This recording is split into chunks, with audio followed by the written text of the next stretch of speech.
welcome to another session on literary criticism and theory. We had been doing literary forms. I did tell you that we shall also be doing literary concepts simultaneously.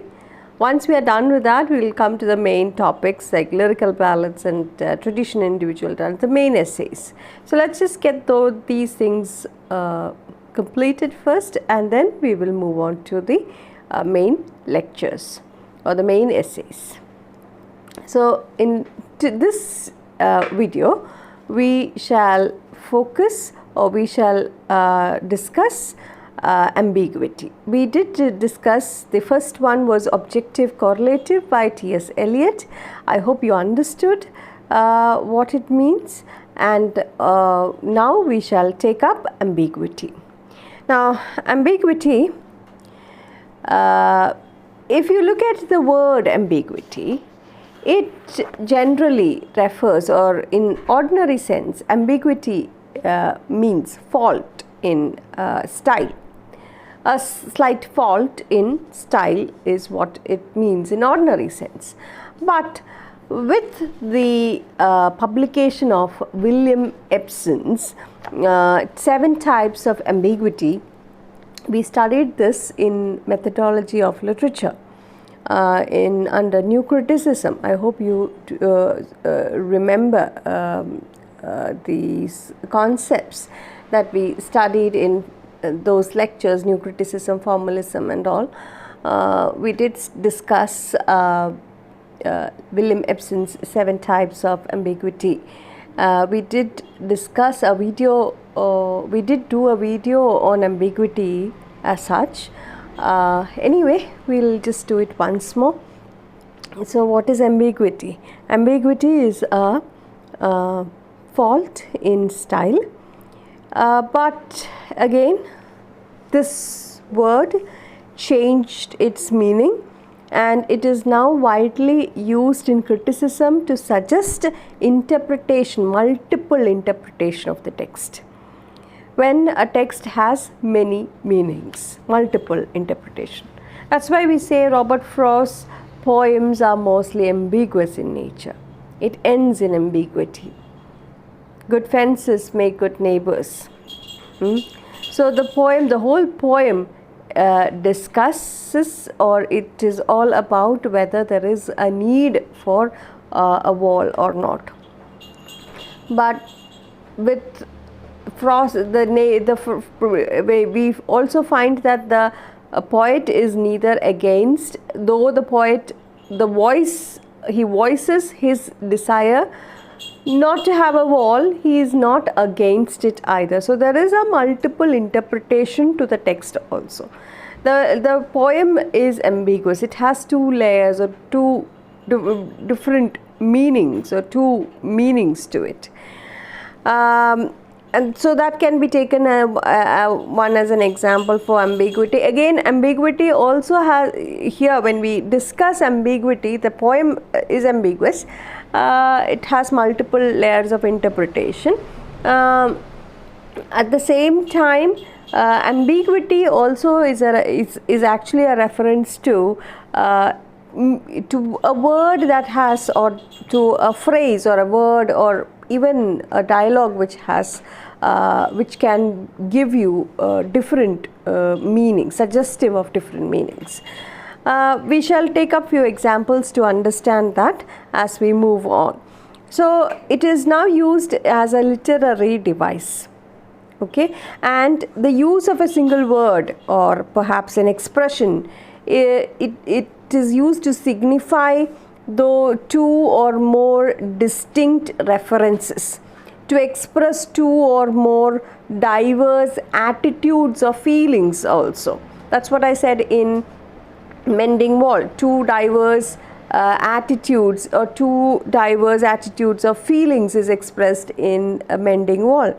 The neighbor is for the wall, whereas the poet does not actually, the narrator does not actually want a wall, but at the same time the poem keeps repeating good fences make good neighbors, and that line itself is ambiguous because the poet does not, or the narrator does not go against it either. So there is a double, two multiple or two attitudes of feelings present in it.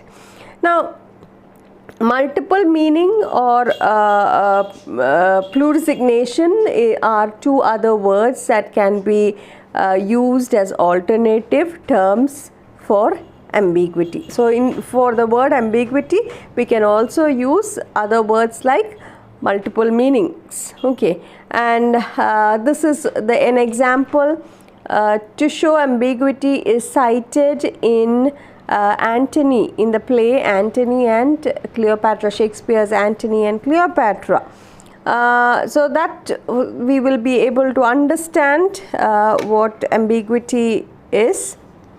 I also, before we move on to this, I would like you to recollect on the example that I gave you in methodology of literature. In methodology of literature, I told you of in Romeo and Juliet, when Mercutio is bleeding to death, he says, "Ask for me tomorrow and you shall find me a grave man." He's bleeding to death, okay, and ask for me tomorrow and you shall find me a grave man. So the word grave here has two interpretations. So the author is actually, Shakespeare is actually playing upon the word. The meaning is also very important here. So this word, the grave word, also recently it is also used to show that it is very serious, to imply the meaning of serious. So you will find me as a grave man, as a serious man.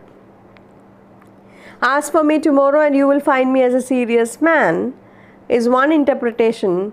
Another one is the grave as of the grave. When you die, you are buried in a grave. So there are two meanings there. Likewise, another example is that of Shakespeare's Antony and Cleopatra. And in fact, Antony and Cleopatra, you will find a lot of multiple meanings. It is rich in multiple interpretation. The play as such, you will find words that give you a lot of ambiguity. You will find ambiguity rich, or it is rich in ambiguity, in fact. Now, to understand Antony and Cleopatra, how many of you have read Antony and Cleopatra? Now, the word, the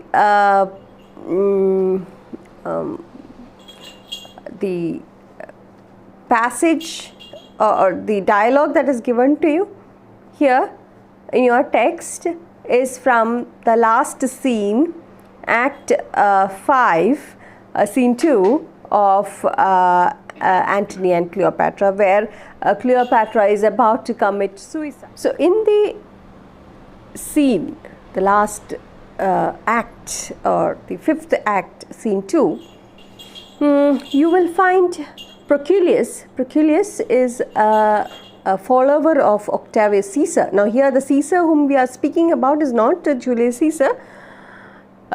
Cleopatra had a son by him. Now she is in love with Mark Antony. Mark Antony is dead, and Octavius Caesar has captured her, conquered her, and he wants to, deep inside, what he is planning to do is he is planning to take her and make a rally, to make her walk as a procession or a rally, and that is done. Normally what is done during those times, ഒരു യുദ്ധം കഴിഞ്ഞിട്ട് ജയിക്കുമ്പോൾ അവരൊരു rally നടത്തും. അവർ capture ചെയ്തിട്ടുള്ള ആൾക്കാരും അതേപോലെ തന്നെ kingdom and all those loots and things, they will March through their town, in their town, that is. So this is, they will be taken as products, or they will be taken as objects of their victory. So Cleopatra is also going to be taken like that, but Caesar does not say anything to Cleopatra. Cleopatra knows, she's suspicious of Octavius Caesar's intentions. So Proculius, he is a person, Mark Antony had already told Cleopatra that you can trust Proculius, and Proculius comes, he's a follower of Octavius Caesar, and he comes and asks Cleopatra terms for giving herself up to Caesar. Okay, to give so Cleopatra, she is the queen of Egypt. She's powerful, she's notorious, she is the lover of Mark Antony, and she is a woman of self-esteem. So she knows very well that Caesar has hideous plans, and he is acting very, in a very loving manner to her, only to get her into his clutches, only to parade her through Rome as an object of his victory over Egypt. And that she considers the biggest embarrassment, and she just wants to kill herself. So here you have Proculius, who comes and tries to talk to her and tells her, promises her that her sons will be taken care of, her sons will be spared and forgiven if she does not do anything to herself. She gives herself up to Caesar. See, during this time there's a drama, there's another thing, Proculius is about to leave and the Roman officers are coming there to guard the place. At that time, Cleopatra takes a dagger and tries to kill herself, and Proculius is quick, so quick that he captures the dagger and tells her to remain calm, and he tries to talk to her and he tries to calm her down and tries to tell her that everything is safe, you don't have to worry about anything, and he also tells her that the children will be spared and she will also be looked after well by Octavius Caesar. But then you have the Roman general coming to the place, and that is Dolabella.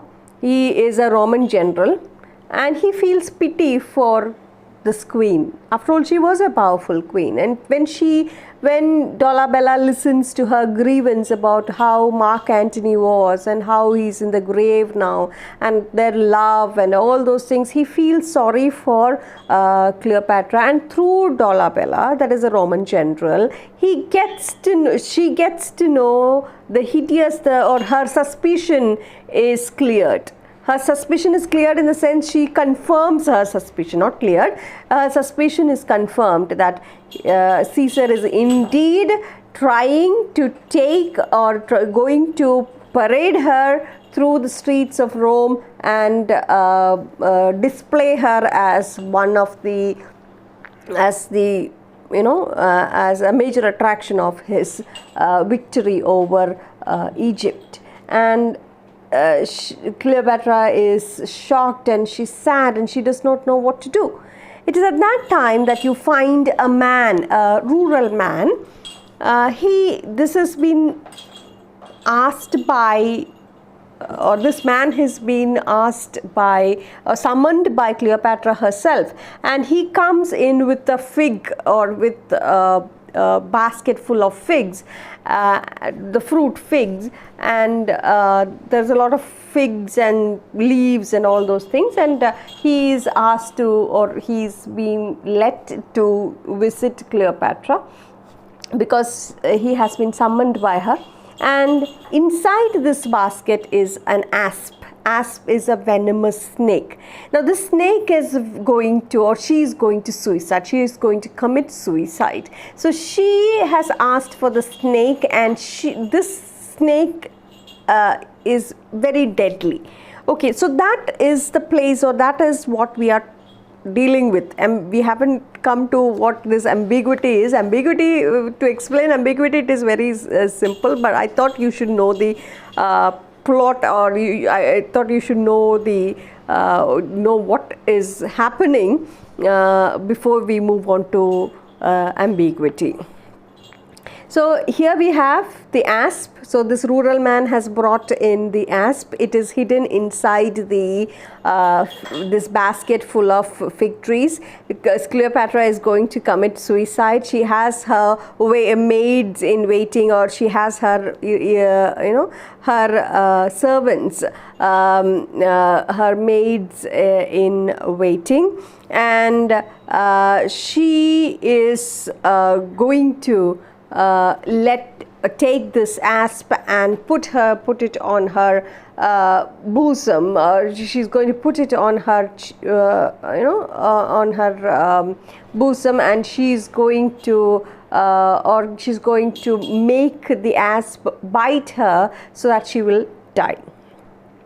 So that's what we have here. Come, thou mortal wretch, with thy sharp teeth this knot intrinsicate, of life at once unite. Poor venomous fool, be angry and dispatch. Now what we are going to do is, we are going to find out ambiguity in these sentences, in this dialogue, Cleopatra's dialogue. Mortal, the first one is mortal. Mortal has two meanings. One is deadly. See, the asp is deadly. It is venomous. One bite is enough to kill a person. One drop of its venom is enough to kill a person. So that is why it is called a venomous or deadly or mortal wretch. It is mortal here. The word mortal is used in the meaning, or to give them sense of deadly, that can cause death. Okay, mortal, that can cause death, or that can be decayed, or that causes death and that thus leads to destruction or decay. Okay, that is one meaning. Another meaning is, even though the asp is deadly, it is poisonous, it is dangerous, it is also mortal. It can be killed. The word mortal, as of all living things are mortal. Okay, so two meanings. One, mortal as of something deadly, venomous, that can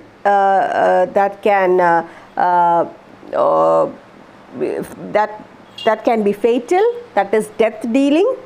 At the same time, it may also signify that the asp, that is the snake itself, is a mortal thing that can die. It can be killed. It can be killed, or it will die, or it will decay, because it is mortal. It is a living thing. So that is the two meaning ambiguity there. Another one is dispatch. Another word that we have is dispatch, and dispatch means it has two meanings. Dispatch means make haste. Okay, dispatch has two meanings. One is make haste, that is be quick. Dispatch means be quick. Dispatch also means kill. So here it has these two meanings: be quick and kill. Kill me quickly. Be fast and kill quickly. So be quick and kill. Both the meanings are relevant here. Two meanings. Both these meanings are relevant here. Then we have, she calls it with contempt. Also, she calls this Cleopatra, she calls it a wretch, thou mortal wretch. So there is in her words, the words that are uttered by Cleopatra has got both contempt and pity. So there you find ambiguity of attitude, ambiguity of feelings. There is a mix of feelings there, ambiguity of attitude. Both you will find contempt as well as pity. Contempt, why? Contempt because it is death dealing. It is going to end her life. Right? It is deadly. That is why anyone would have contempt for the snake. We won't like the snake, which is deadly and which is poisonous. At the same time, she also feels pity for it because it is forced to kill the queen, and also relieve. Thus, this she feels pity for it. She feels pity for herself. There is a lot of emotion again. That pity itself, it can mean pity for the snake. It can mean pity for herself too, because once the snake bites her, it's going to relieve her of her pain, all the pain. She does not have to worry about all of both physical as well as mental torture. Everything is going to be relieved. All right, and so you find ambiguity in that word wretch, ambiguity of feelings. So ambiguity does not mean two double meanings or two meanings. It also means ambiguity of feelings or attitudes also. Okay, then you will also find this ambiguity as of words, ambiguity in words or having meaning, giving you meaning. You will find in some of the words that portmanteau words. You have studied portmanteau words in linguistics. So portmanteau words, you will find double meaning or two meanings there. Like for instance, nowadays, when do you wake up? Or since you have online classes, you wake up at 9 o'clock, maybe a little earlier, 8 o'clock perhaps. Anyway, but otherwise, if you don't, on Sundays and all, perhaps you wake up at 10:30 or 11. So breakfast and lunch becomes brunch. So brunch is a portmanteau word, right? Breakfast plus lunch becomes brunch, and that is an example for portmanteau word, which is another example for ambiguity, ambiguity of words, two interpretations, two meanings. Okay, likewise you have also studied in deconstruction. I taught you Derrida's deference. The word deference is derived from two words, differ and defer. So differ and defer together will give you deference, right? So that is also an example for ambiguity. Okay, then you will find a lot of such words in Lewis Carroll. Alice in Wonderland, the person who wrote Alice in Wonderland, and in his the sequel to Alice in Wonderland would be Through the Looking Glass. And in that, Humpty Dumpty is talking to Alice, and there he uses a lot of such words, words that have ambiguity, so a lot of portmanteau words also.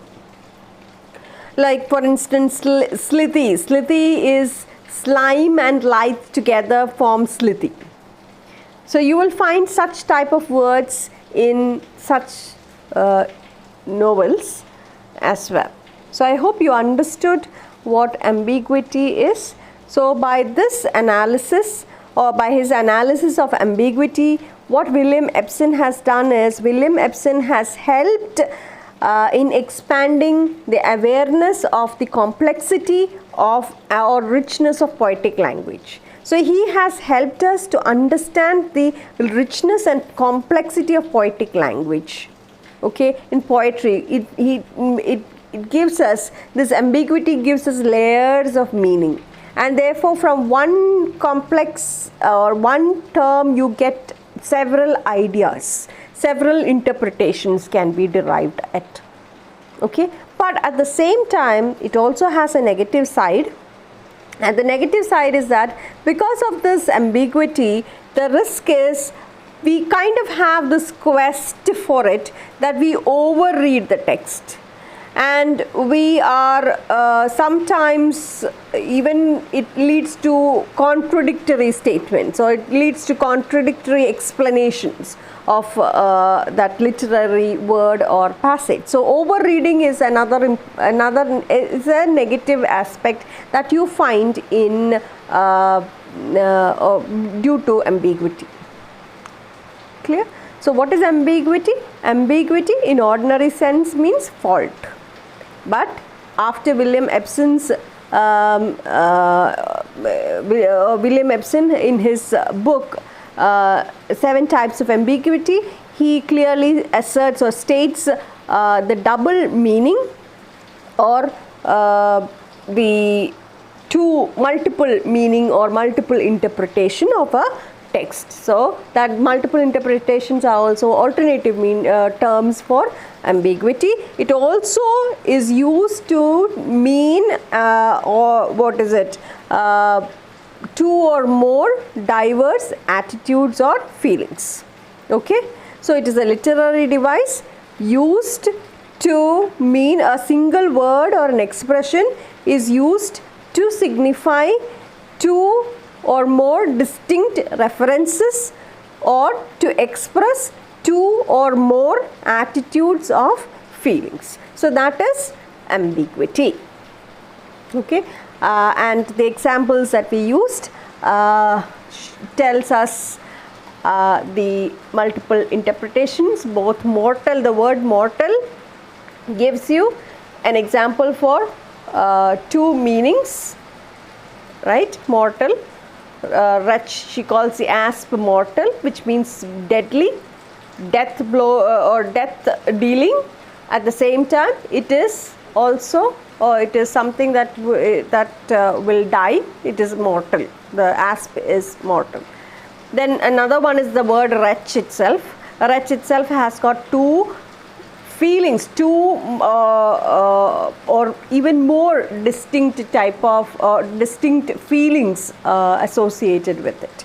Wretch, here when Cleopatra calls it a wretch, there is contempt and pity in her words. So you will find the feelings, to mixed feelings there. That is also ambiguity. So that's with ambiguity.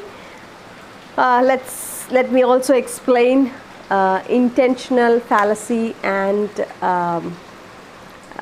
affective. Now, what is intentional fallacy and affective fallacy? All this were taught to you in the last semester, methodology of literature. But since I don't know if you have forgotten, I'm pretty sure you would remember, but still, let's have a recap of what we studied. Let's study it once again. What is fallacy? Fallacy means mistake. Fallacy is a mistake. Mistaken interpretation. Fallacy. It's a mistake in interpreting the meaning of the text. Okay. So it is a kind of mistake that people make by deriving the meaning of the text. According to whom? According to the intention of the author. Okay, ഒരു ഓഥറിൻ്റെ intention അറിയാൻ അല്ലെങ്കിൽ അതാണ് author intent ചെയ്തിട്ടുള്ളത് എന്ന് അദ്ദേഹത്തിൻ്റെ ബയോഗ്രഫിയിൽ നിന്നും അദ്ദേഹം ജീവിച്ചിരുന്ന കാലഘട്ടത്തിൽ നിന്നും ഒക്കെ നമ്മൾ അദ്ദേഹത്തിൻ്റെ കണ്ടംപററീസിൽ നിന്നും അവരുടെ ആ ഒരു അല്ലെങ്കിൽ the economic economic political as well as biographical details ചകഞ്ഞ് എടുത്തിട്ട് ഇതാണ് ഇന്ന ഓഥർ ഇതിൽ നിന്നും ഇൻറ്റൻറ്റ് ചെയ്തിട്ടുള്ളത് എന്ന് പറയുന്ന അതിനെയാണ് ഇൻറ്റൻഷണൽ ഫാലസി എന്ന് പറയുന്നത്. So what is intentional fallacy? Intentional fallacy is A mistake that the readers or the people make by deriving meaning of the text according to the author's intention from his biography and the situation. It is an error in interpreting the literary work according to the evidence as per the intentions of the author. That is intentional fallacy. Okay, who brought this term? Wimsatt and Beardsley. All this was taught last semester, so we'll just go a little fast. Okay, so this was brought neatly by Wimsatt and Beardsley in the book The Verbal Icon. Verbal Icon എന്ന ആ ബുക്കിനകത്താണ് അവർ വളരെ clear ആയിട്ട് അത് intentional fallacy effective ഫാലസിനെ പറ്റിയിട്ട് പറയുന്നത്. അപ്പോൾ intentional fallacy എന്താണ്? Intention of the author based on his biography and other details. So anyway, we don't know what he intended, right? When he wrote the lines, we can't go all the way back to Shakespeare's time and ask him, what did you intend when you wrote this play? What was going on in your mind when you wrote Hamlet, or what was it that made you write Macbeth? Freud tries to interpret Shakespeare's reasons for writing Hamlet based on his Oedipus complex. So all that could be error in a way, because we don't know. We have absolutely no idea whether he even had such relation with his mother, or whether he had such a feeling for his mother, whether he had any, whether Shakespeare had Oedipus complex, whether Shakespeare had such kind of feelings when he tried to picturize or portray Hamlet. So all that is being interpreted, right? Various interpretations for Hamlet is given, or there are various and many interpretations for Hamlet as to why Hamlet procrastinates in murdering his uncle who has killed his father and stained his mother. And yet Hamlet does not take action, and when he finally does, that leads to a big tragedy. So what is the reason? So many people have given, many critics have given different interpretations to it. Again, that can be considered as examples for intentional fallacy. Trying to, okay, I'm just giving you this, it could be they're trying to find details of Shakespeare through what he perhaps may have intended.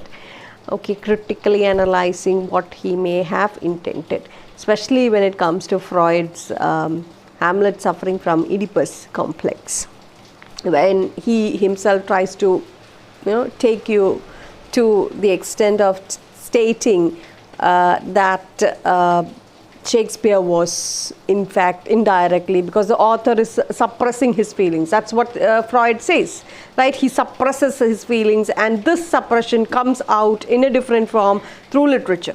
That's what Freud says in his interpretations of psychoanalysis.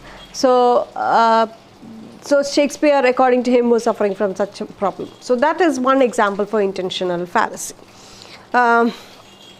Like another example that I had given you once was, I write a poem, I say black, okay, and the word black is a reference to melancholy, black is a reference to evil, black is a reference to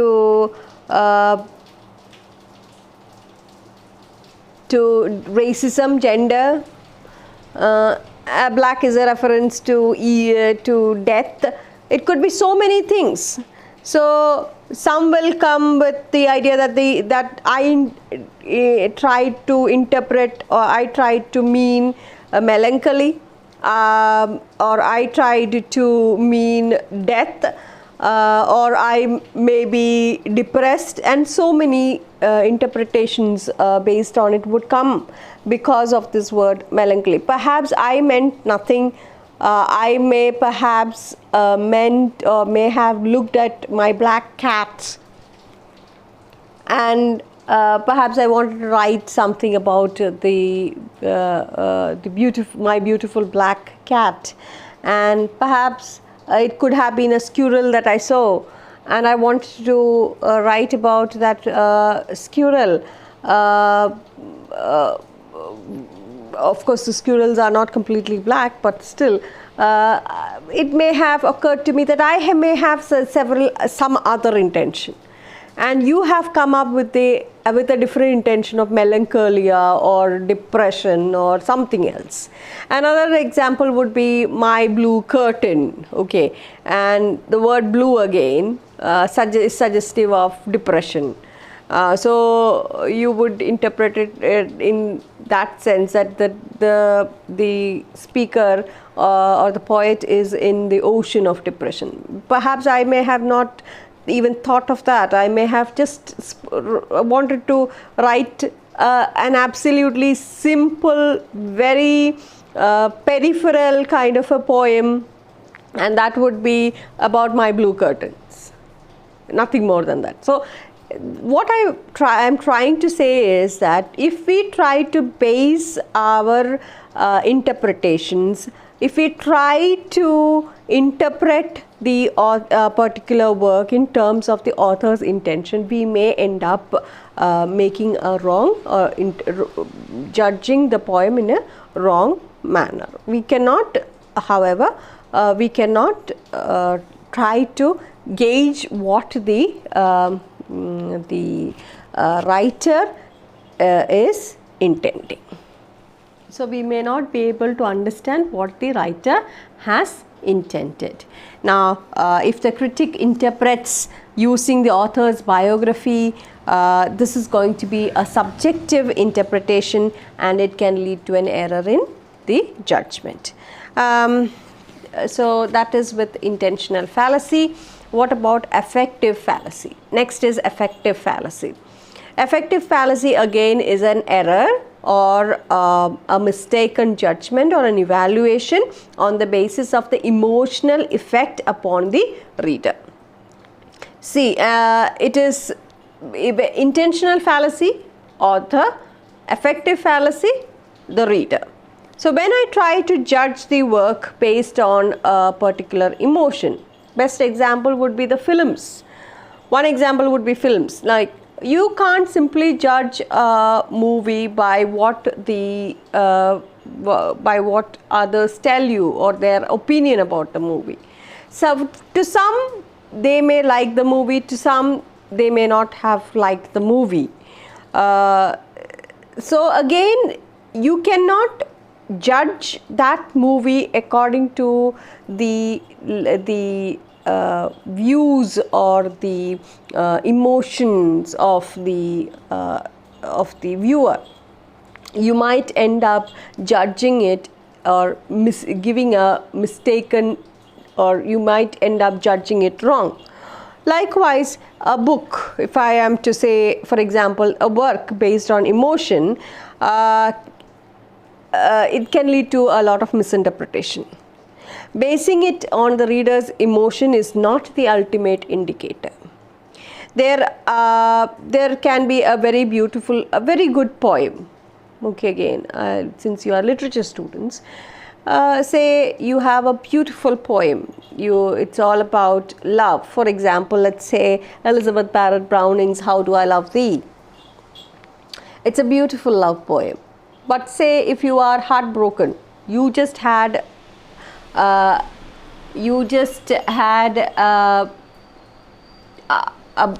broke up with your boyfriend,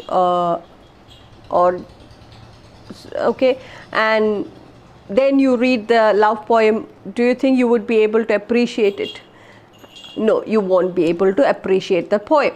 In fact, you will find the poem you will find it a stupid poem. And if at that time we are going to judge, or you are going to judge a particular work, somebody comes and asks you, how did you like the poem?